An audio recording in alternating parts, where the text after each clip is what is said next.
This episode of The Illustrious Gentleman has been sponsored by the Super Serious 616 podcast. In 1961, the Fantastic Four returned from space and the world changed forever. Over the next year, the Earth experienced 3 alien attacks, the destruction of Lower Manhattan, and the re-emergence of ancient gods. Super Serious 616 is the podcast that covers it all from the inside. What would it be like to live in that world? Join Ed and Mike as they ask questions no one else is asking. Is Iron Man a good use of shareholder capital? Subscribe at Super Serious 616 or wherever you get your podcasts.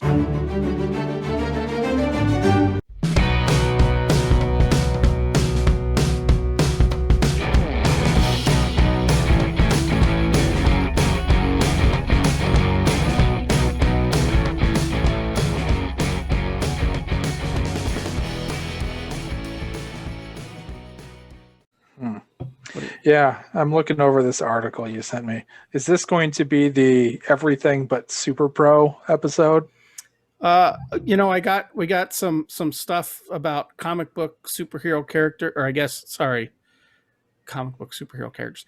I got something about sports-based superhero characters. I got some Emmy stuff we can breeze through. Ooh. It's a little bit of TikTok, so it's going to go all over the map. But before we get into that, what are you drinking tonight, buddy?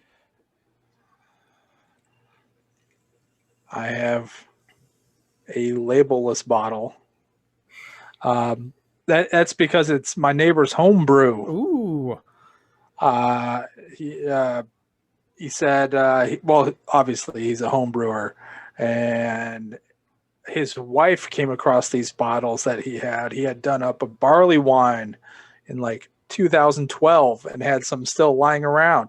So I'm sure it's still good. Yeah, I think you can age those. I think a lot of those are cellar aged. Oh, it hissed. It's good. Oh, it's going to smell boozy, I bet. Now, is this the neighbor? Did you become friends with this neighbor because half of his tree fell in your backyard, or is this a different neighbor? No, this is the same neighbor. It's the only neighbor I have. Yeah. Did you guys go out there and like wear muscle tees and saw the was it like a bro montage? No. I would look and feel embarrassing in a muscle tee. And Ralph is he's an older gentleman who has a lot more self-respect than I do. Well, so if I'm not going to wear a muscle tee, he certainly isn't. Did you wear your cowboy hat though? No, it was too hot. Oh. I didn't want to sweat in it. Right. I did bring it though. Good. Perfect. Okay, so you're drinking a wine of unknown origin, unknown species, and unknown ABV. Yeah, so it's guesstimated to have 9 years of age on it, which is the sweet spot for bourbon. Well, if it's a barley wine, they usually start around 11%, so that could be like a 11, 12% beer. But it could also just be a lager. It's really good. The wife could be lying to you. Yeah? Yeah. Cool. Spoilers. Spoiler alert. Okay, but I did bring my Coors as a backup in case it was undrinkable. No, that's smart. That's smart. Speaking of things that might be undrinkable, I took my sweaty ass into the local convenience store today. I found a nice little convenience store that's like independently owned, so I don't have to go to Circle K and shit anymore. But my wife refused to stop at the store and get me anything today, so I had to go after the gym. So I was like beat red-faced and covered in sweat. But I picked up I normally don't have these cocktails in a can, but I picked up a Fling craft cocktail gin and tonic from Boulevard Brewing, made with natural spirits, cucumber, lime, and other natural flavors. I do like cucumbers in my gin and tonic, so I'm hoping this is going to be good. It's got a whole bunch of shit on the can. I mean, every inch of the can is just occupied with phrasing and talking. Get me a G&T or GTFO. Cucumbers, limes, and stiff upper lips. Has cucumbers, limes, and stiff upper lips. Fancy a fling. Fine and dandy. It's only 7%. Tell your mum Jen is yum. Tell your mom gin is yum. And then goodbye boring. Hello, governor. Make it a double-double for good measure. Blimey. Live a delicious life. Have a fling. There's way too much shit going on in this can. And for it to only be 7%, that's ironic. My can is covered. I have enough shit on my can for 5 drinks, and you got nothing on your bottle.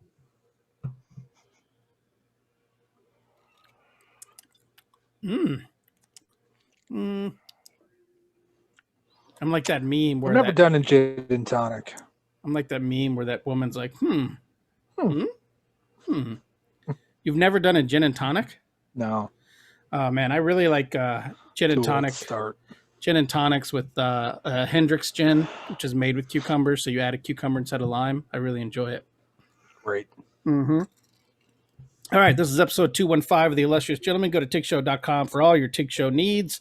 You can listen everywhere you get podcasts. You can subscribe, smash that like button, tell your friends about it, have a party, all that good shit at tigshow.com. You can link to the videos there, the YouTube videos, all that good shit. So just hop on over there.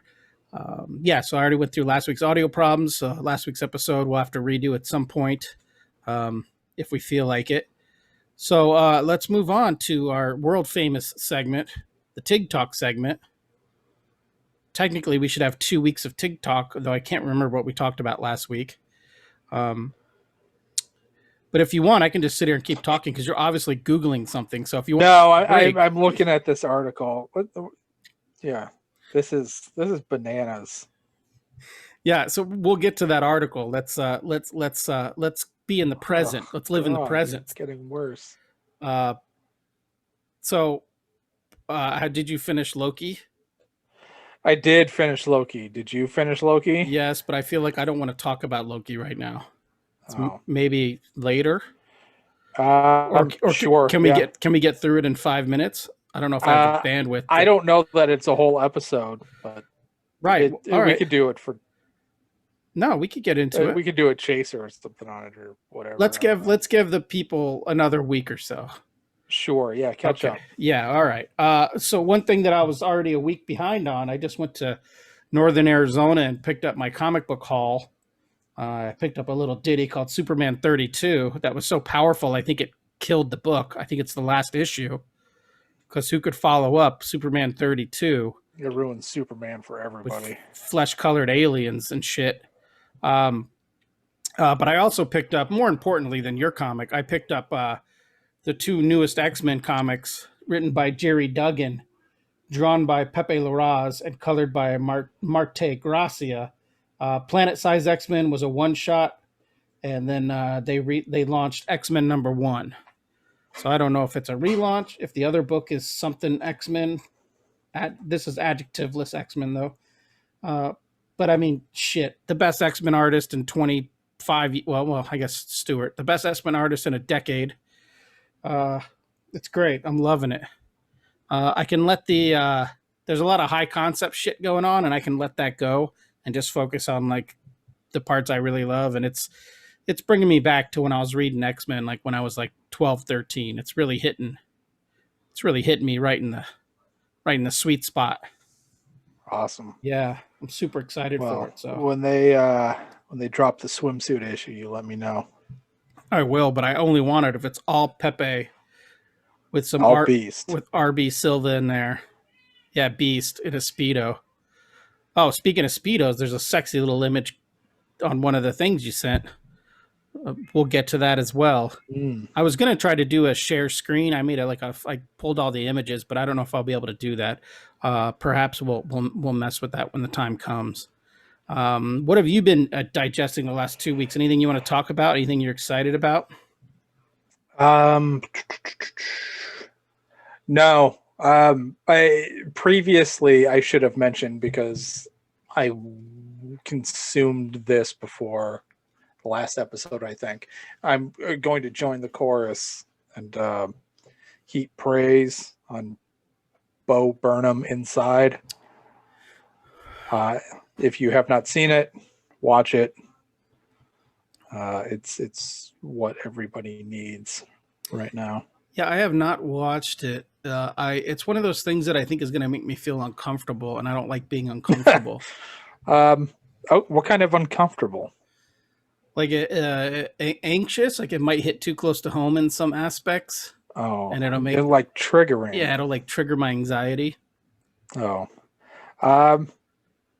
no. Like I don't know. I can't speak for like you. I sit there and cringe. Like when something does something, like a TV show does that, I just like sit there like all like bunched up and kind of like I want this to end. Like I want this scene to end. I want this to move on to something else.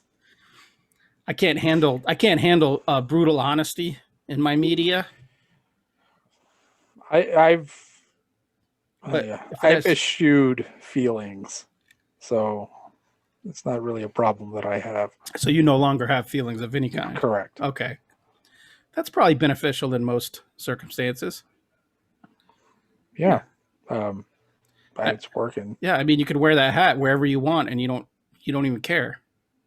Why would I care? It's fucking awesome. So no, I have not watched that, but I should watch it before I cancel Netflix. What else? What's going on here? All right, well let's get into these things that I was shocked. I had heard some Emmy news for superhero and comic book related TV shows, but I guess I didn't really pay attention to it. So I pulled up the Emmy nominations that came out this week. Mm-hmm. The Boys and Mandalorian are up for Best Drama. Like next to like Handmaid's Tale and shit. Wow. I mean, I wonder if they're just trying to get a younger audience, because this list is full of these kind of nominees. Are they trying to get hip? Or is this the Emmy? Whoever the fuck does the Emmys? Well, it's a couple things, right? I mean, you have to acknowledge the most popular thing, right? And it's why Gladiator and Titanic win Best Picture. And also, just a lot of content is this stuff now. Yeah, true that. I just didn't think that a show where they drive a boat into a killer whale. Well, the watershed moment was when Return of the Kings won Best Picture. And now everything's fair game. It's not taboo anymore. Right, but I mean, we're talking about a show that has people like blowing up from their assholes and like dick jokes and shit like that being up for Best Drama. I mean, again, it's not good. Is good. Yeah, that's the thing, is it's good. It's not going to win because, of course, something like Handmaid's Tale or the Bridgerton or The Crown is going to win. Well, okay. Well, if they win and they don't use the clip of Keith Urban using a baby with laser eyes to destroy people, then I don't know what the fuck we're even doing. Yeah, I mean, his last country album was great. You mean Carl Urban? No, I mean Keith. Oh, it's the hat. See, I stepped on your joke, but I don't know what your hat is. I guess everything's country in your head now. Speaking of The Mandalorian, Best Drama, whatever. Timothy Oliphant. Speaking of hats, Timothy Oliphant was nominated for guest star for Mandalorian. I thought that might have been his worst performance. I love the man, but what? He was reading that dialogue like he didn't know what show he had signed up to do. That's the vibe I got from him on The Mandalorian. He's just great. That's all. Just great. That'd be great if he wins for that. Not for Deadwood, not for Justified, for Space Cowboy. I don't even know his name. Sheriff something, whatever. Now I want Walton Goggins to be another Mandalorian. So we don't have to see his face. That would be too much. Yeah. But if I could just hear him say Jawa. I hear you. WandaVision, outstanding limited series. And all 3 main cast members nominated. Sure. I mean, it's up against like the mayor of Easttown. Little bit of a spoiler. The the further we go along in the MCU Disney Plus thing, the more I'm pretty sure WandaVision is my favorite entry. And I didn't even like it that much. Right. Yeah, I guess there's parts of Loki, we'll get into it, but like there's a mutual friend of ours. I won't put him on blast on this podcast, but he made a post. They made a post on social media today on Facebook, all capitals, like mind blown, Loki finale, like they did it again, like Oh wow. And this is someone in their 40s, and I'm just like, I wish. Actually, I'm just being shitty. I wish I was that excited. Well, I guess Ted Lasso starts up next week, but I guess I was that excited about like anything. I mean, I was super excited about Planet Size X-Men, but I didn't put anything in capital. I didn't capitalize any of my tweets. So I guess I'm not that excited. No, I wished to be dead inside, and I got my wish. So, yeah, I just don't care. I guess it's not for me. A lot of stuff isn't for me, and I don't know, because I'm just like middle-aged suburban white guy, I guess, that I have all my stuff. Look, I'm not trying to say that Hollywood has moved on from us, like making things for us, because they sure shit should move on from making stuff for us. I mean, I have all my problematic Indiana Jones movies and, early aughts Judd Apatow comedies. I'm all right. We should look up a drinking game and that coincides with either Old School or Wedding Crashers, and just do a show, just do a pod. I'll even do Step Brothers. But so pieces of TikTok, I did consume the first two entries in the Fast Saga, right? With one, Sir Paul Walker, R.I.P. Rest in power. Mean Thing, and yeah, and well, I told you not to watch the second one. You don't listen to me. Those movies weren't scripted for sure. There was a point where Paul Walker at the end of the second one dropped 4 times in one sentence. I don't know that he could read. I'm not convinced that the man was literate. I think somebody told him what he's supposed to say right now, and then he sort of did it from memory. And the way he says bro is comically stereotypical, and that's a drinking game right there. I'm not going to sit here and let you bash on P-dubs. Every time on this podcast somebody says bro, you take a drink, and every time somebody says nos, you finish a drink.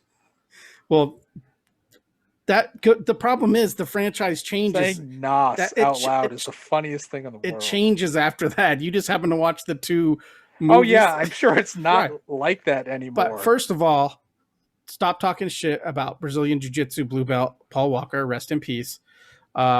Second of all, I told you not to watch the second movie, so you did that to yourself. You deserve what you got. I don't know. I want to continue, but HBO Max only has the first two. Yeah, that's what I'm saying. I can't remember if we talked about this on the Lost episode. Fuck off, producer Hank, or if it was the one before that. But yeah, we might have to use some coffer money and buy it on iTunes. Buy 4 and 5. And I'm going to reiterate, the only reason to watch 4 is because that's where the franchise starts to tilt, and then 5 is an amazing action film. Bananas. I don't know. I want to keep going because I think you should. It's fascinating. The first two are so well balanced. Like, it's got dreadful acting and a horrible script and totally incompetent direction. But all of those things are so equally bad that it's sort of just it's the perfect storm that creates a so bad it's good movie experience. And so far they're 2 for 2, and I'm very excited to continue. You know, bro, is there any part of you that's just jealous that you don't have a family like their family? That you're not cracking Coronas at the barbecue? Oh, see, we're not hard into the family stuff yet. Not yet. No. No. And I am kind of disappointed that Paul Walker is no longer with us, because it's him and Vin Diesel being on screen together and acting opposite each other. Every time they were both on the screen at the same time, I was convinced this is going to be the moment where the universe just kind of folds in on itself and implodes.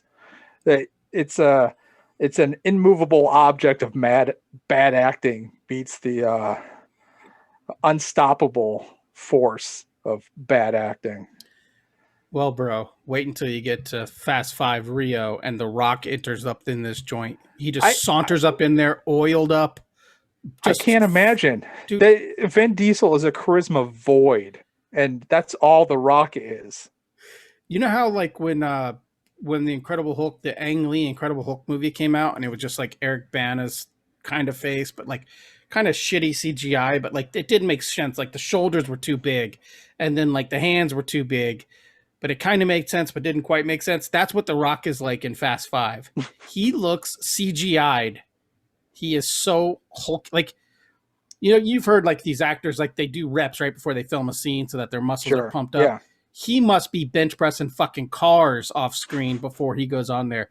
Cause I mean, he's just ripped, roided to the gills. I love it. I love it so much. Well, I mean, it makes sense because he has to carry every movie he's in. That's right. Puts it on his back. Yes, he does. All right. But yes, we're going to do that. It's on the list. Fast 4, Fast 5 on the list. And if you want to see, I'd better get my Tokyo Drift in. And if you don't need to see Tokyo Drift. First of all, you're watching out of order. What's the kid's name? He's also terrible. The kid from Tokyo Drift? Yeah. Yeah, he was in like he was like in like a Nickelodeon show, wasn't he? When he was a kid. Do you remember him from American Gothic? He was the boy. In the short-lived television series. I think he was also in Legion. I don't know. I remember him from something as like a teenager. He was in one of these teen movies or something. I can't remember. But I'm telling you, you're watching it out of order if you watch Tokyo Drift. Tokyo Drift chronologically doesn't take place till after the 6th movie. Oh. It's out of the timeline. I should have Googled this. Yes, there is a chronological order to watch it in, and all it is you skip 6. I see. You skip 3 until after 6. I see. It's like Black Widow fucked up everybody's MCU viewing order. Right. So technically, if we jump straight into 4 and 5 next, you're in the chronological order. And again, the only reason 2 exists is to introduce you to characters that then show up again in 4 and 5. Oh yeah. Because you got to have your Ludacris and Mendes. your Tyrese. Good Lord, was she bad? Yeah. All right. All right. I'm starting to get a chubby. We got to move on here. So yeah, I'm going to talk just for another minute, another second, if you will, about Ted Lasso. The top 7 billed actors on Ted Lasso are all nominated for Emmys. The best supporting actor in a comedy series, 5 out of the 7 nominations are, or wow. 4 out of the 6 are the 4 male leads outside of Jason Sudeikis. So nice. Let's clean up there and get ready for, by the time catch up. By the time the next episode comes out, it will already have debuted. Wait, could possibly be false. Either way, July 23rd or something like that, Ted Lasso's back in my life, and I just can't fucking wait. So excited. Anything else you want to talk about before I throw a bunch of dumb shit at you? I need you to. No, let's get into the dumb shit. This is exciting. Is it really? Yeah, this article is craziness. Comics and sports. You threw something out this morning, and then you messaged like an hour ago and said, "What are we talking about tonight?" So, I guess you saw an article. You saw an article about the X-Men. My favorite. I went looking for it. Okay, my favorite superhero team of all time. They play sports sometimes in their comics. Yes, and I have read. The article you shared a CBR article that showed like 5 instances or 4 instances or something like that, which I feel like that's way too low. I feel like there's got to be more than that. But I have a couple of those issues. Yeah, I remember the reason I thought of the baseball one is because I had that Joe Mad issue, and that's the only one I remember. I remember the Cyclops bit here. There's the right. I wanted to try to share the images, but I don't think I can. Yeah. So the one I remember is Uncanny X-Men 201. It's the cover that has Mohawk Cyclops Mohawk Cyclops has powerless Mohawk Storm fighting Cyclops for who's going to lead the X-Men, because Cyclops Slim thinks that, well, if Aurora doesn't have her powers, how can she lead the X-Men? Right. And she's her leadership powers. Yeah, her and she's like, famous leadership powers. Yeah, she's like, fuck you, white power, like trying to keep me down. So they fight, but the beginning of that, and I think it's only like the issue before that where she showed, or a couple issues, maybe like 15 issues before that where the Mohawk comes into play. But anyways, that opens up with them playing baseball. And it's drawn by Rick Leonardi and I think inked by Dan Green. And it's just a beauty. Those pages, perfect comics. There's a scene, if anyone, just everyone close your eyes, listener, close your eyes, and just picture Kitty Pryde pitching. For some reason, she's a pitcher. That's fine. Trying to throw a strike right down the middle, and Colossus in mid-swing changes. Yeah. That's such a great panel. There's like 6 drawings of Colossus swinging a baseball bat, transforms into his metal persona, and just launches the ball essentially into the stratosphere. And then, everyone's like, fuck, man, another, because they can't afford more baseballs because they're at a mansion. So Rogue, who's essentially wearing panties and a half shirt, just flies up to catch the ball, and she flies right past Air Force One and blows and kisses the window to Ronald Reagan. And I saw that page today, the first time I had seen it in a couple of years, and I'm just amazed at how all that, like, that's like an 8-panel page, and it's perfect. It's like it's perfect comics from Rick Leonardi. 10 panels, perfect 10 comics panels. From Rick Leonardi and Dan Green. Oh God. So if she didn't catch the ball over the field play, it's not an out. Well, technically they're supposed to be not using powers, so Peter cheated first. So I guess that jump started it, but as I thought, it only gives us like 5 minutes of conversation. But we all famously remember X-Men #1. The Jim Lee, Chris Claremont adjectiveless X-Men #1 that had the 8-fold cover. Right. Is that what the basketball scene is from? Yeah. Is it from #1? Yeah. Where Remy LeBeau dunks over no one. I understand that Jim Lee was trying to get his splash page panel there. But the way it's drawn, it looks like he's dunking on like a 4-foot rim. But yeah, it does look like his feet could touch the ground from there. Yeah, it's like,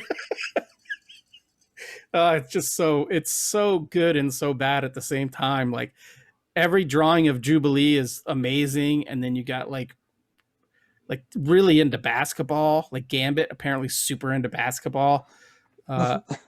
It's just it's an amazing I mean, I think that's the best-selling comic of all time. So by that logic, more people have seen that scene in a comic book than probably any other comic, any American comic on the planet. This is what they see. Right. So yes, when people think of comic books, that's what they think of. Is this scene? Yeah. If anyone listens to this and doesn't want to pull out their adjective X-Men #1 or Uncanny X-Men 201, so bad. I'll post the photos on our website at tigshow.com. Like, yeah. So this is from the era of like, yeah, every fucking 12-year-old boy was buying X-Men. Pretty soon you have the cartoon and shit. Right. But the dialogue, man. Everybody just talks about exactly what you're seeing happen on the page. Yeah, something tells me I don't know any inside information, no inside baseball, pun intended, but I don't know if Chris Claremont and Jim Lee were really getting along that well at this point. So yeah, it's something like that. That's one of those things when I was reading comics as a teenager and I was being blown away by how good Jim Lee was and how good these other guys are. This is still one of those things that I was like, this is why people make fun of me for reading comics. You know, like I deserve to get like punched in the nuts when I walk down the hallway in my X-Men shirt because this is the quality of X-Men comic. You know, they don't know, they're not going back to like Inferno or going back to like Mutant Massacre. This is what they're seeing. So I deserve to get cup checked outside of third period. Yeah. You know, this is the same level as Andrew Garfield playing basketball in Amazing Spider-Man. Wait, wasn't he skateboarding or was that? Yeah. He did that too. Oh, he was the cool Peter Parker. Yeah. Yeah. Gambit takes the shot and then the hoop tilts. Yeah. He says, "Hey, the post moved." And then Wolverine's standing there with his claws and there's cuts in the post. I could not tell what was happening if Claremont had directly told me what was happening. Yeah, that's Claremont, like a lot of his thought balloons and stuff were just people thinking what was being drawn as well. So it's a weird time in comics. There's a weird overlap between ushering in sort of modern comics with the Image guy's art, but still the old school writer holdovers. Right. That just can't keep up with awesomeness. Well, yeah, it's like who's going to be the editor or the assistant editor that tells Chris Claremont, like, hey, we're going to cut like 30% of the lines out of this comic because they're redundant. No one's going to say that. I mean, he was Mr. X-Man. All right. Until then. Right. Until Jim Lee stole his crown. Right. Yeah. See, Mark Silvestri played nice. He just wanted to make good comics, but Jim Lee's like, I'm the boss now, you know, and he took over. Chris Claremont's like crying somewhere. He had to go create Sovereign 7 at DC. You know. And then there's this bent of. So, what do you think this is? This particular issue? Do you think this is Marvel style, or Jim has got a rough idea and he's just going to draw, and Chris is going to come in? And well, I watched the. I think Cartoonist Kayfabe covers this issue. I think. Kind of feels like. But I think they were kind of saying like. It feels like Jim Lee got a script and was like, I don't want to do that. I don't want to do that. I want to do this. This is what I'm going to do. And then they gave it back to Chris Claremont. And they're like, here, make something happen. Like, make sense of this. Is the vibe I got. Yeah. Well, then the next page, like, Gambit catches Rogue. She's like, and then he goes in for a kiss without consent. Right. Well, I mean, No technically, bueno, bro. technically, he's touching her without consent. I love those panels where they're obviously touching, but then the word balloon or whatever is like, "You almost missed you almost touched me," or whatever. It's like the artist forgot to keep some distance there. Well, every comic's somebody's first. So then Rogue, Right. instead of just having the moment be the moment and live in it, she has to go and explain why. Right. And her punch here, she's swinging one way and he's flying the opposite direction. Like, that's not the way he would be moving. Right. Well, hey, don't. I always catch myself doing that too. Well, When I'm obviously, drawing punches, I'm going to draw a cool looking punch, and then I'm going to draw a cool looking pose of the person being hit. And 50% of the time, the physics don't work. You got to stop and be like, oh, all right. well, maybe Apparently, I don't have to stop. yeah, maybe you're maybe That's my problem. maybe the I'm reason- paying too much attention. yeah, you're canceling so many books. You're the last artist on so many issues because you're always making the face and the punch match up. Get with the program, Stop that. John Wayne. Okay, did you ever or would you ever read a sports comic? Like, Okay, let's say a sports comic. Let's say there's a whole comic revolves around sports. Like in Japan, there's lots of manga. Okay, what do you mean? So like in Japan, there's tons of manga that focus on Sure. sports, soccer teams, high school basketball teams. They started like in the 50s. It goes all the way back to like the 50s. It's a popular genre of manga. If I can just spit rhymes at you for a second. But it doesn't seem Would to be. I read an entire comic? I mean, obviously about curling? Obviously it's like a drama. I mean, there's stuff going on about, it's like me watching Ted Lasso. It's a show that revolves around soccer. Right, like a Miracle on Ice graphic novel. Yes. No. Yeah, I don't know why in the world I ever would. Like, why would I want to read a comic that takes place on a sport? I can watch the sport. The thing about comics when I was a kid was there was nothing on TV or in the movies that looked like what I was reading every week. But I could just turn on ESPN. So there's nothing it would offer for me. And so what is, when you sit down to watch a sporting event, what is the thing that you respond to the most? Well, is it the pace of play? No, it's the sound of the crowd. There's all that comes into it, but for me, it's seeing the best people in the world doing what they're best at. Yeah, and you're not getting that in the comic. Not unless it's drawn You're getting that filtered through right this medium that both lacks motion and sound. Right. Yeah, I mean, no. If you gave me a Speed Racer reboot with Mark Silvestri, Dan Green, and fucking, I don't know, that's different. That would be more, well. There's going back to the Fast and the Furious. I could see there being a successful Fast comic. Yeah, because but this is why they went. That's why in the movies they went away from the street racing shtick after 2-3 movies, right, because you got to move on. So the comic would be that too. The comic would be about, like all these other comics. I wrote some down. They're all focused on a sporting event or a sports person, but then it's all like he's a spy on the side, or because that's the only way you can make it work in American comics. Like we are born and bred and corn fed, as I keep spitting rhymes, I can't stop it. I'm sorry. On superhero comics. So but in Japan, they read manga about everything. So it makes a little more sense over there. But yeah, I did pull some characters. If you want to talk about some characters that are sports based. Hit me. The first one, I never think about this guy as being sports based or whatever. And he is ridiculous. But I do have a soft spot, and that's for Night Thrasher and the New Warriors. Oh, yeah. And as he's progressed... I never thought about it. As he's progressed, he uses the skateboard very little nowadays, I think. I would hope. Now he's just like a Batman type of guy.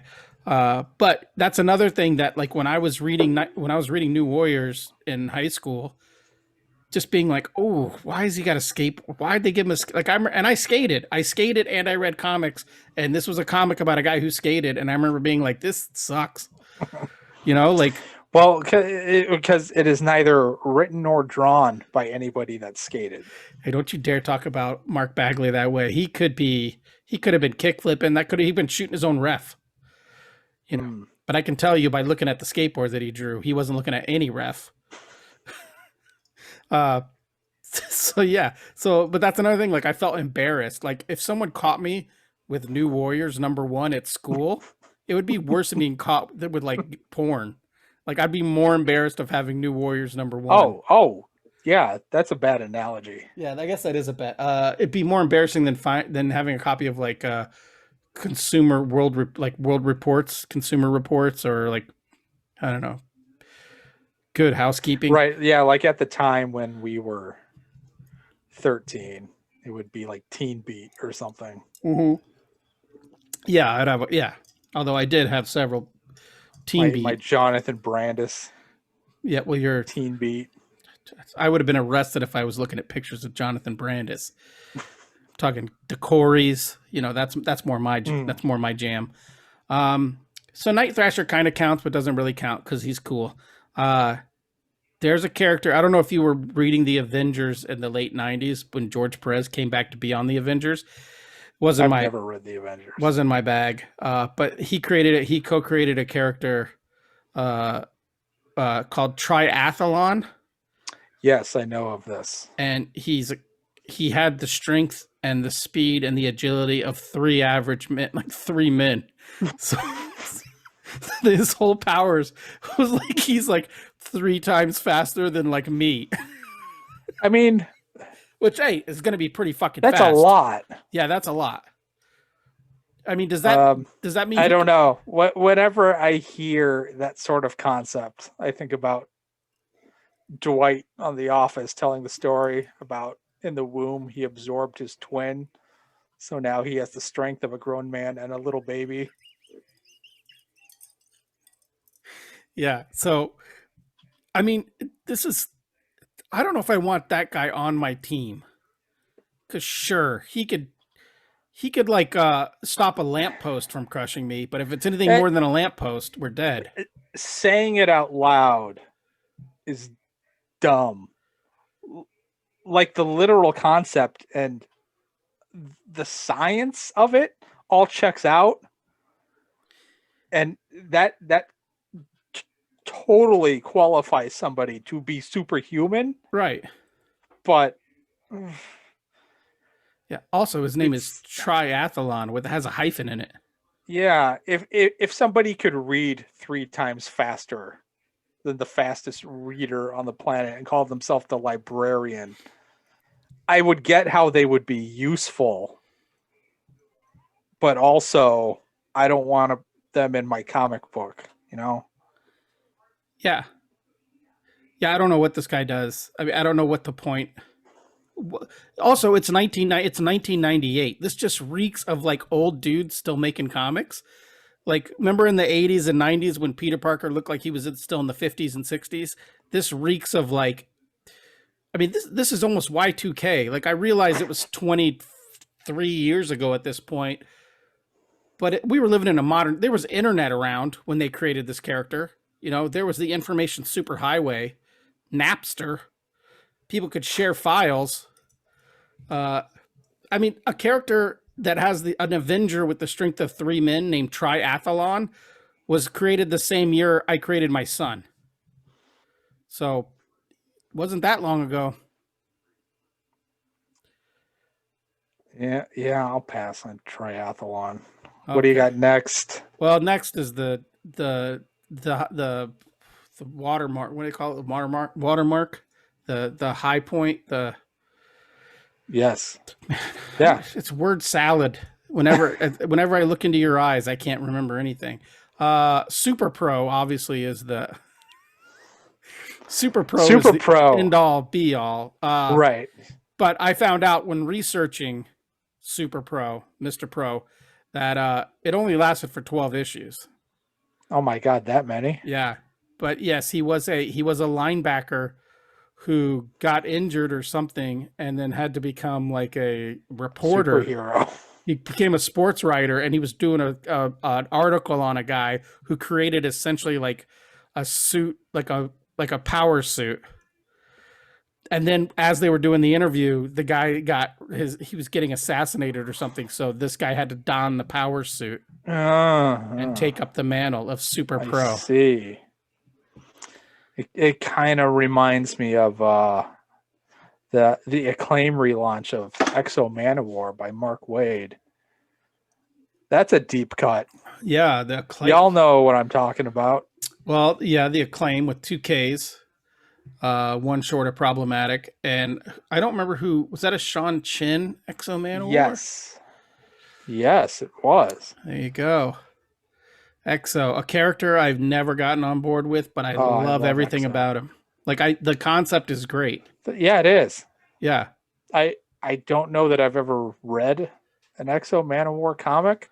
Oh no, I take that I'm back. lying. I have the collection of the first 4 by BWS. Yeah, Mr. Sears, if you're nasty. I'm lying Barry too. Windsor Smith, bro. Oh. He didn't draw them though, right? Didn't he just do the covers? Oh. No.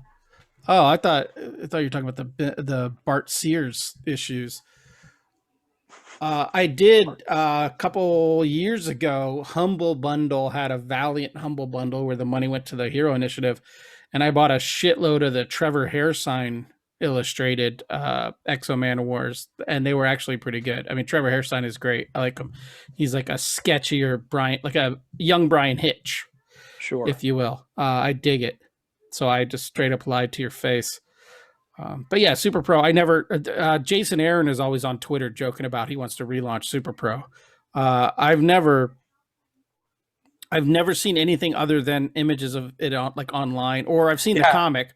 I mean, I've seen the comic, but I never I've never seen it or heard mentioned, except in a mocking context. Right, it's so ridiculous. Yeah, it is dumb. Yeah, it's dumb. But I had Marvel got paid though. Had the full, yeah, they got paid. Had the full backing in the NFL. All right, here's someone that you know. Oh, going back to Night Thrasher, it's silly when someone has a skateboard. Like, there's also us Marvel. Unless it's Michelangelo. What's his name? Was it? I want to say it's Red Rocket, but that's problematic. But there was a Superman villain who had a skateboard. That could, or Spider-Man villain that could like skateboard up buildings and shit. I think it was. Yeah, why don't you Google that? Like Red Rocket or Rocket Red or something like that. There's the Spider-Man villain for sure, because it was in the same article as Night Thrasher. Racer? No. Telling you, Black Racer. I'm thinking of Speed Demon. Something Rocket. But skateboarding. I think that's dumb, but I've never super villain. And I think just say Spider-Man. But Silver Surfer doesn't bother me, and he's just as ridiculous. But maybe it's because it's in space. Maybe it's something about skateboarding on streets that's dumb. Silver Surfer's cool. Well, I guess I say he's cool. No, Silver Surfer's not cool. I've never read a Silver Surfer comic. But Rocket Racer. Rocket Racer. Right. Okay. So, anyways, yes, I think I might have that issue. I might have like his first appearance. I'm sure it's worth money. But so going off the Rocket Racer, the Night Thrasher, and the Silver Surfer is a character you're very familiar with, and that's Black Racer. Yes, you have been paid to illustrate Black Racer. A version.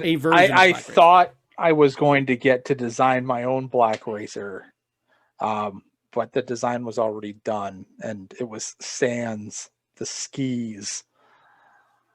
And what's the point then? He's like one of those aerialists that don't use the sticks. So I read briefly. I was breezing through tonight, and apparently the Black Racer, Kirby said, was supposed to be like death. Like the sticks were supposed to be scythes, No, get the fuck out of He here. glided on his whatever. Get out. And apparently the current depiction of Black Racer, they're not really skis anymore. They're like just weird boots. Snowshoes. Can you verify that? I don't know. I just did the Future State one. I don't know what did his feet look like. Just feet. So just feet with no sticks. Yeah, she was just really fast. Oh, okay. Yeah. So no snowboard, no skis. No hydrofoil. Like they have the weird one now that you can like kind of stand on. It goes half underwater and half above water. Oh, yeah. The asshole from Facebook was just in a photo on one. I think they're called hydrofoils. Yeah, no hoverboard. Yeah. And not like Michael J. Fox hoverboard, but like douchebag and a few, and the guy you see on the sidewalk. Yeah.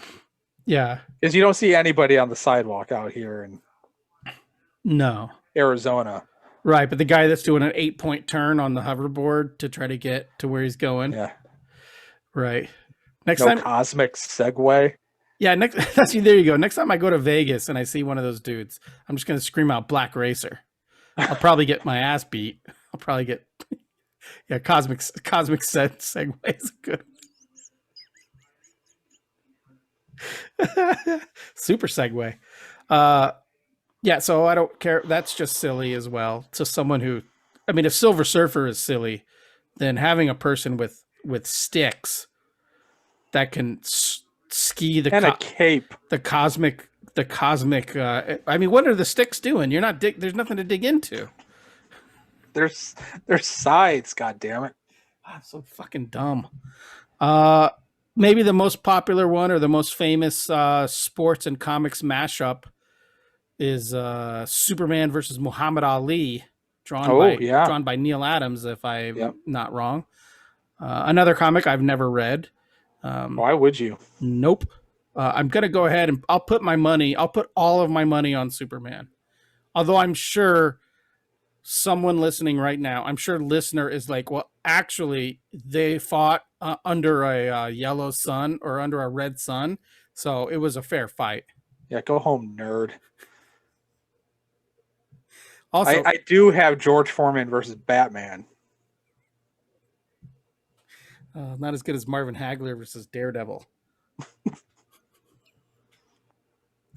Or it could be, here's like Flash versus Floyd Mayweather, where no one hits anyone. It's just all dodging for 20-something pages. Oh, yeah. No. What's his name? Carl what? Who's the fast guy? Olympian Carl Weathers?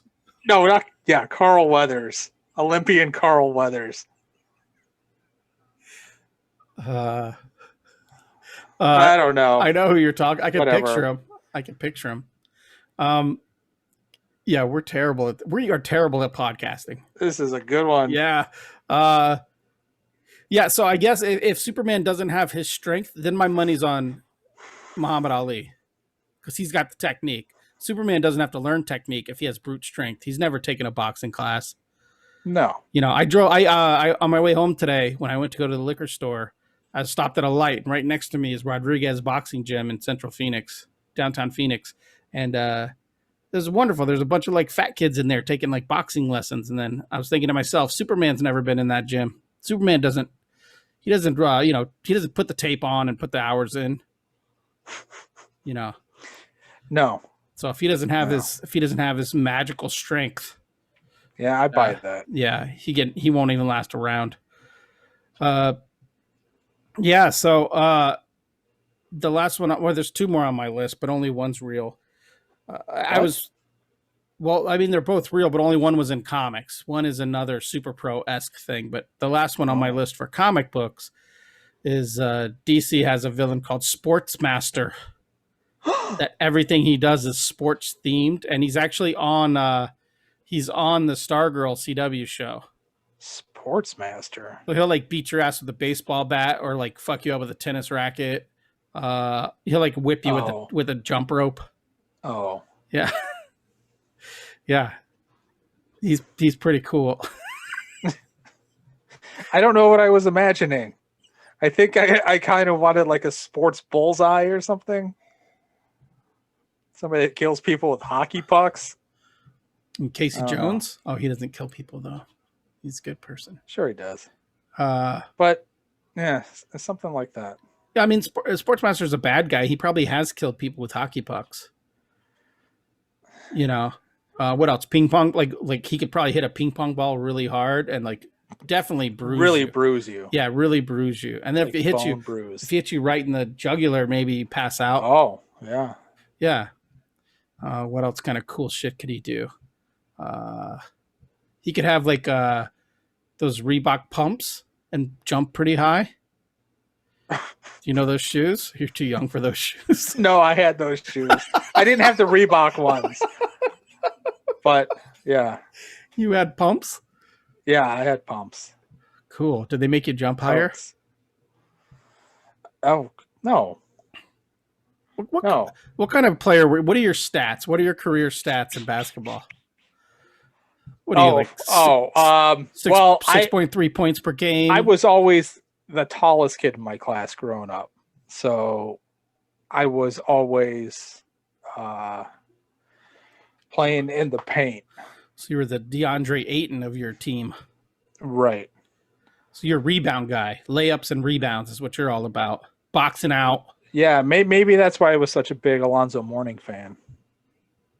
Just throw it up. Whenever you caught the ball, did you put your elbows out and jump around a lot like they do? Did you spin around on like Karl Malone? Yeah, I was all elbows. Yeah. Your best friend was wearing short shorts like John Stockton. Had a terrible haircut. So what was your layup percentage? Were you knocking like 100% of layups? I don't know. I was never an aggressive player.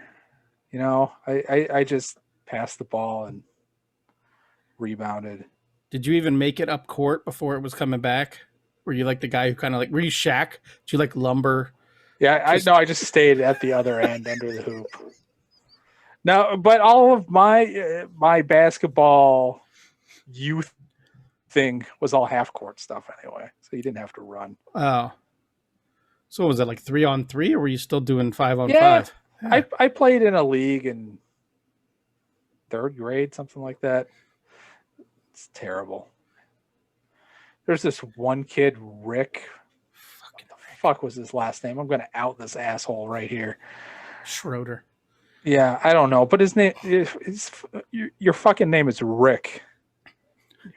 Piss off. But being like 8 years old, he passed. Every pass, he didn't just like throw you the ball with one hand. It wasn't a bounce pass. Motherfucker would put the ball against his chest and then with both hands zip it out. Every pass was like that. What a dick, Rick. Is basketball at that age, is basketball similar to youth soccer? Do you use a smaller ball?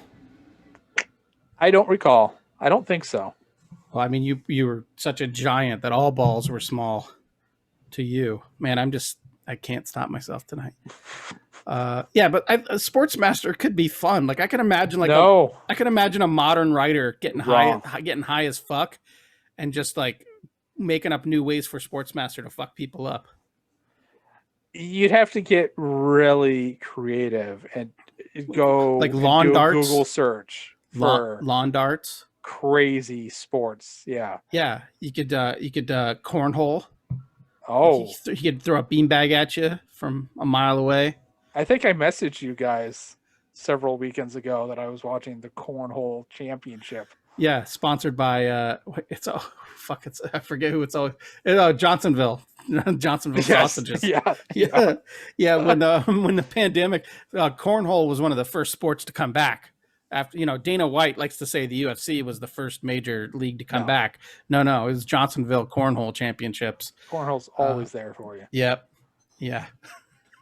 Yeah. Is it really a sport if the drunker you get, the better you get? Yeah, sure. I mean, I play better drunk. I play better darts drunk. You just got to loosen up a little bit. Get out of your mind a little bit. Speaking of being out of your mind, In 2013, the Brooklyn Nets moved to Brooklyn, Right. and became the Brooklyn Nets, the Barclays Center, all that shit. Or maybe this is before the Barclays Center, but anyways, the Nets wanted to brand going into the new rebrand and shit like that. And so they contacted Marvel Comics and said, we want you to create a superhero for us that we can have like in the arena, like merch, and a costume was made, like a mascot. Basically, Marvel created a mascot for the Brooklyn Nets named the Brooklyn Knight. Not the Brooklyn Knight, the Brooklyn Knight with a K. Brooklyn, K-N-I-T, N-I-H-T. What? Brooklyn Knight. And he basically had like a mask. He looked like a mix between Iron Man and Doctor Doom. He had like a hood and a mask and shit. I'm not I fucking. don't get it. I'm not because it's supposed to be a play on the term Brooklynite, like people who live in Brooklyn are Brooklynites. So this was Brooklynite. Hey, I didn't fucking do it, man. They should have contacted me. I was available for work. House of ideas. All of 2013, I was super available for work. But Brooklynite #1 was written by Jason Aaron and drawn by Mike Deodato. So, I'm sure there was a fantastic page rate. So track that down. After 2 years, the Brooklyn Nets decided they weren't seeing the turnout. They were saying that super young fans were scared of him because he was all in black and silver and looked like a villain, and adults were like, "This is dumb." So he was retired after 2 years. Yeah, It took that long. yeah. So right now, him and SuperPro are just down at like fucking Buffalo Wild Wings, just reminiscing on the good old days, waiting for they're waiting for the SuperPro like beeper to go off, you know, like the Super Watch, Superman's watch, or the bat signal. That costume's in a storage unit somewhere. Yeah, someone could possibly break into the Barclays Center and walk out of there with the Brooklyn Knight costume right now, tonight. Listener. Unbelievable. Unbelievable. That's kind of all I got. I'm still okay. Let's talk about this article you sent me then, because it is that's right. bananas. That's right. The 10 most insane characters from Stan Lee's NHL Guardians. So apparently in 2000, I think it's 2011, Stan Lee's company, Stan Lee Media, for all I know, Shannon Denton was involved in this project, but was hired to create a comic book character for each of the 30 at that time NHL teams. So the article you're looking at is just 10 of the fucking insanest. Yeah. Yeah, I don't have the article in front of me. 10-year-old article. I have to pull it up. So you're not going to have the Golden Knight, which just lends itself to this. Right, but he'll just be a fucking asshole who gets everything way too easy and never really had to work for anything. That's who the Golden Knight. That's who the Golden Knight would be. He got all the superpowers the other heroes left unprotected. Right. Oh, that's great. In this article, they credit Stan the Man Lee as the legendary creator of Ravage 2099. And somebody called Nightcat, which I've never heard of in my life. That's a sick burn. Yeah. All right. Well, let's go down the list here. Let's start with the Canadian. The Comics Alliance is throwing shade. Yeah, the Canadian looks like I can't really read these images, so I'm just gonna go out. He's like SuperPro. He looks almost exactly like SuperPro. Yeah, almost exactly. His face kind of looks like Cobra Commander or whatever. Yeah, but they're knocking. They're saying like he looks like he left work. He just looks like a football player or some poutine and a sixer of Molson's. He's got real bad rocket skates.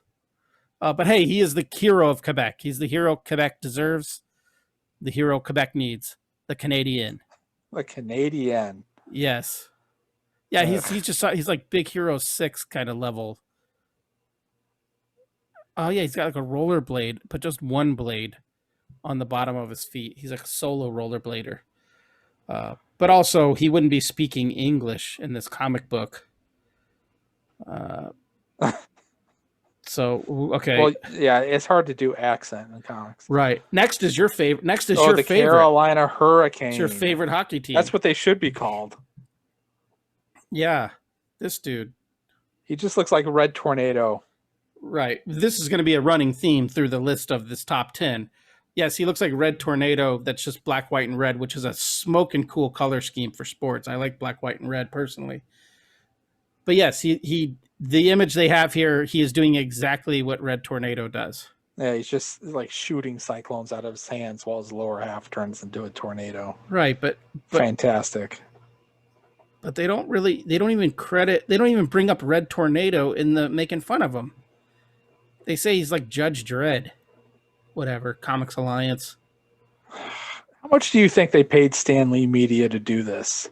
A ton of fucking money. What are we gonna call the Anaheim Ducks superhero? How about the Duck? How about a mix between Black Racer and Black Manta? I'm surprised they didn't call him the Black Duck. Dark Fowl. Oh my god. Yeah, there's little bios for each of these. I haven't read any of them, but yeah, I can't. good Lord. The images don't blow up, but yeah, this is dumb. They compare him to Torpedo from G.I. Joe. The Ducks have always been dumb. Whether they're called the Ducks, whether they're the Mighty Ducks, whether they're the Anaheim Mighty Ducks, the Ducks suck. And they already had a mascot, as they bring up right here in the cartoons, in the DuckTales cartoons. Or no, they had a Mighty Duck cartoon, Mighty Duck animated series. So yes, they already had Wild Wing Flashblade. It was about a group of hockey-playing, crime-fighting, anthropomorphic ducks that were led by a duck named Wild Wing Flashblade. Holy balls. Voiced by Ian Ziering. Everyone run to YouTube right now. Pause this, run to YouTube, and look up the 1996 animated series. He looks like Ian Ziering. He does. It's so funny when they do that. These animators, they're so talented that they can... They're so talented. All right. This next one looks like it was... It looks like a Gundam thing. None of it makes... Well, the picture with the fire behind him does, but the one on the left where he's got like right a bunch of like 17th century cannons. Well, that's their attached to him. That's their shtick. The Blue Jackets, when they score a goal, they set off a Revolutionary War era cannon. So that's why he has them all over his body. And he has a Union cap. He has like so he's a good guy. He has the Union Civil War cap on his robotic body. He has like knee cannons. But it looks like I could defeat this guy with like a flathead screwdriver. That's all you need to defeat the Blue Jacket from the Columbus Blue Jackets. I mean, anything is better than this. A Blue Jacket, make him look like the Ray, make him look like Superboy. Anything. He can throw a stretchy version of the Ohio State flag to tangle up his enemies, like Christopher Reeve in Superman 2. Oh, yeah. Then they are burning Stan here. They're like, sometimes Stan still got it. Fuck. We should have a companion episode next time we're at a show with Shannon and just be like, did you create these? Like, who the fuck drew this? Like, that's who the fuck designed the Blue Jacket? Yeah, it says all of these had 6-page stories written by Chuck Dixon. Oh my gosh. Yeah, so number 6 is the New York Ranger, which is sort of like, it looks kind of like Captain America. He's riding like a flying motorcycle. Yeah, this actually isn't that bad. I mean, in the grand scheme of things, if you took Rangers off of his chest and off of his shield. It's just whatever. It's fine. Care. Oh, they're going to try to throw shade at the 1986 movie Rad. Go fuck yourself. I don't care. Oh, wait a minute. His best friend is a flying motorcycle that thinks he is a horse. And he has super hypno eyes that can project the exhaustion he feels from never sleeping, because New York is the city that never sleeps.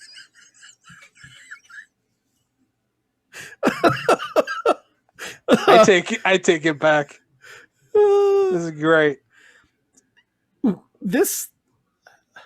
At some point, someone had to realize Stan is just a senile old man, and tell me again how great Stan Lee is. Not every idea he has is genius. This is one of my favorites here. Coming up next is the Toronto Maple Leaf, and he's a tree. There's not a leaf on him. Yeah, he's just Groot. Yes, he's a tree in bike shorts, as they state in the thing. He's a tree in a suit, he's wearing a suit like a triathlete would wear when he's swimming in the ocean, so he doesn't chafe his balls and his nipples. It's just like a half body suit. He's a tree that can shoot fire, though. The ability to shoot maple syrup out of his hand branches. Ooh, ladies, look out. He's a party. And, there's the bit from the comic that got is him doing that and like covering missiles in maple syrup, which immediately turn into like Jurassic Park amber, and then they just fall on the ground unexploded. Again, reiterate, this is 2011. In 2011, there were iPhones. There were supercomputers. This is the level. Again, I was available for work in 2011 as well. Well, then number 4, I think, would have been the one I want to see you draw, which is the St. Louis Blue. Right. And this dude's sexy as fuck. Yeah, he's like if Spawn was really into brass instruments. Yeah. That second image seems like it's like, oh, what would Todd McFarlane do with this? Yeah, so basically this character for listener is looks just like they shouted out here, looks just like Shadow Man, but with Spawn's cape, no visible head except for 2 eyes, but he just carries around a saxophone on his back. And there's nothing about him. They don't mention his powers at all. I don't know. And this PDF that they have attached to it is too hard to read. The music, okay, hold on. The music he plays has telepathic qualities that allow him to control the minds of his weak-minded foes. Oh. Yeah. At a moment's notice, the Blue can create a portal, a smaller version of the St. Louis Arch. By jumping through the arch, the Blue can teleport himself to and from any location on Earth. It's the perfect power for the Blue who covets his privacy, and it comes quite in handy when he needs to get out of a tight spot. Oh my God. Yeah. I didn't even see here where the Comics Alliance crew called out the Spawn connection. I didn't notice that in that first pick. Like the saxophone is strapped across his back. Sure. But he has a cape on, so it's on the outside. Oh, I thought that was a hat. There's no hat. He just has like giant. Yeah, he's got the Doctor. Is it Dr. Fate that has that shit? The big. Yeah. Whatever the fuck that is. Yeah, that was popular in the 70s. And he's got a flaming head for whatever reason. This is great. This is stupid. What's number 3? Oh, well, let's not. It's your boy. Yeah, but let's not breeze past this cover they showed of Shadow Man, where he's just sitting on it. He's mounting a motorcycle and just blowing his sax into the wind. Right. Yeah. Shout out to Bob Hall. That's got big Lost Boys vibes. Right. Yeah. So this one actually looks kind of cool, but they do have a point. It's just Wolverine. So the Phoenix Coyote is essentially, he has claws. He has a Wolverine and a magic mask. Trench coat. The coyote is named for a small but dangerous animal. Yeah, we've got that. The only thing that's different is the magic trench coat from which he can summon coyotes to attack his foes. Oh, so he's like Cloak, but instead of being able to teleport into himself, he can teleport coyotes out of his coat. That's got to be handy when you're out in the desert and you're starving. You're about to starve to death, and you're like, well, I'll get this little... I guess I could eat one of these magic coyotes. Yeah, they just keep on coming out. But yeah, definitely straight up, that is Wolverine's mask. And I'm dying from heat exhaustion in the desert because my giant fucking coat. Yeah, this actually, this image that they have on here to accompany is not a bad image. Like if you took the Coyotes logo off his chest and tampered down the mask and didn't have the magic trench coat, it's a fine design. He's totally Youngblood character. Yeah, they equate him to a mix between Wolverine and the coat from Joseph in the Amazing Technicolor Dreamcoat. He's got a jacket that shoots puppies at you. So if the Phoenix Coyote was a ripoff of Wolverine, the Florida Panther is just a recolored Black Panther with it is striking with Dr. Doom's cape, or I guess maybe Shazam's cape. The Panther is half man, half panther. He has night vision, super agility, and powerful legs and arms that allow him to jump incredible distances. He's a manther.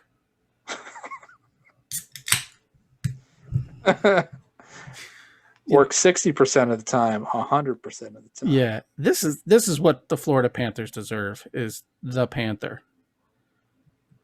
Has the power to manipulate dark matter, allowing him to control shadows and or shade. Not what dark matter is.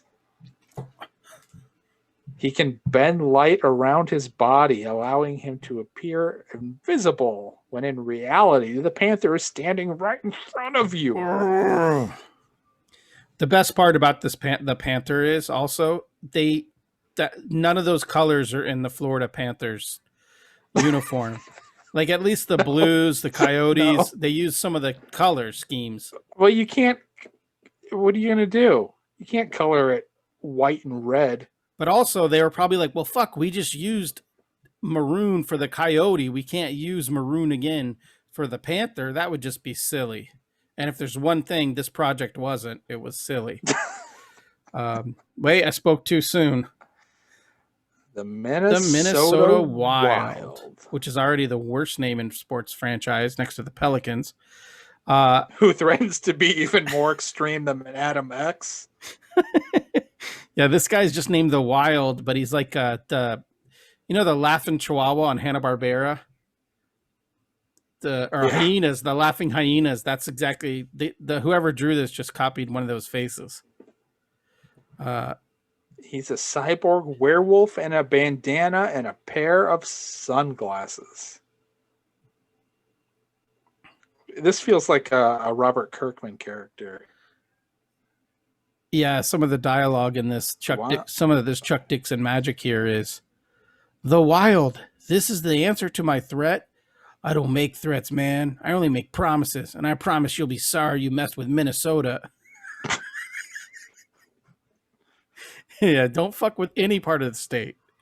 We're not going to be regional specific. We're just any of the lakes. Knowing his volatile side can be dangerously unpredictable, the Wild chains himself up at night so as to not cause any unnecessary mayhem. Oh, that's what they did in Buffy. They put Seth Green, poor robot chicken guy, who's like a super rich now because of that shit. Yeah, they made him stay in. He does look like Seth Green. Yeah. And then he had a catchphrase when he would leave. It was "wild out," which is like, is he gonna go party? Like, is he getting out of there to go like fucking go to a club and grope some women? Wild out. Poochie is in your face. Oh, that's great. See, Minnesota Wild is going to recycle to the extreme. XL Energy Center is going to be green. Yeah, so that's fun. Now I want to Google. We're not going to do this on the show because the listener has already checked out. Now I want to Google the other 20 mascots.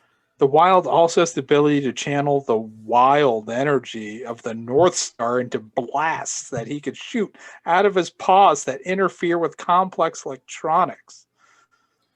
Oh, that's Jesus just throwing up. That's throwing a bone to the North Star fans who never got fully on board with the Wild. Yeah, so that's cool. Like people got paid to do that. You know, like good for them. Good yeah. For them. Checks cashed, mortgages got paid, kids got sent through school. And Stan Lee had nothing to do with this. No, he just subcontracted out. Well, obviously he had nothing to do with this. Well, actually, by some of those descriptions, I think he had too much to do with this. Like, I would love to get Chuck Dixon on the horn for the pod and be like, what were you given? And just talk about Just talk about this. Don't the talk about NHL Guardians. Yeah. That's it. no Punisher talk. No, well, I don't know what else he did. But No Robin. yeah, no nothing. Right. No Batman. Yeah.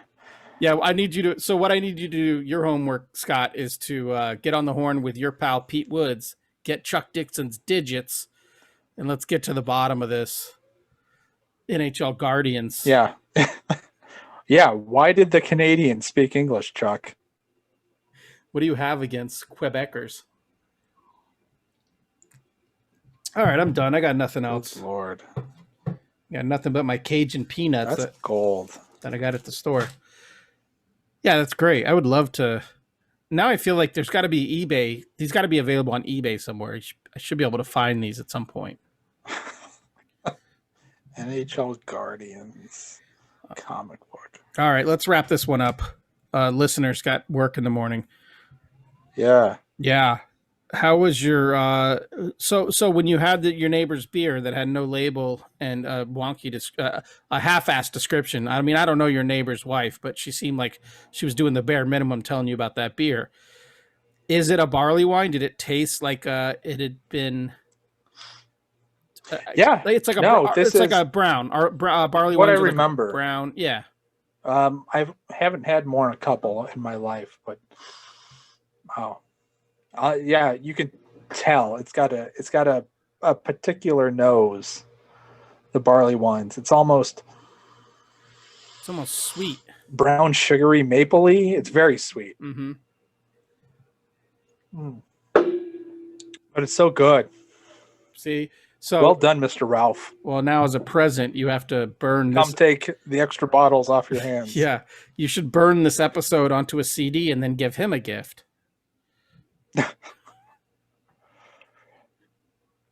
Oh, yeah, good stuff. Good stuff. Okay. I had 4.5. Nice. Sorry. I had a Boulevard Brewing craft cocktail in a can, fling, gin and tonic, cucumber lime. It was good. It was a little sweet for my tastes. When I use I actually stopped drinking gin and tonics because the tonic was becoming too sweet for me and it was bothering me. So then I switched to gin and club soda. So this one had that. It was a little like a sweet, almost like a 7-Up or something. But it was totally fine. I mean, if you can get a 6-pack of this for the same price as like a beer, then I'd say go ahead and pick it up. I do think they have way too much shit going on their can. But hey, that's just me being picky. 7%, it was fine. I'll give it a 3.5. A little sweet though. All right. Right on. Another one in the books. Let's hope the new producer we hired doesn't fuck this up. Yeah, half in the bag. Should have been the name of the podcast, but there's got to be 500 podcasts called Half in the Bag. So 3/4 in the bag. All right, Scott. Send us out of here. That was fun. Let's go make some sports comic books. Yeah. Long live the Guardians.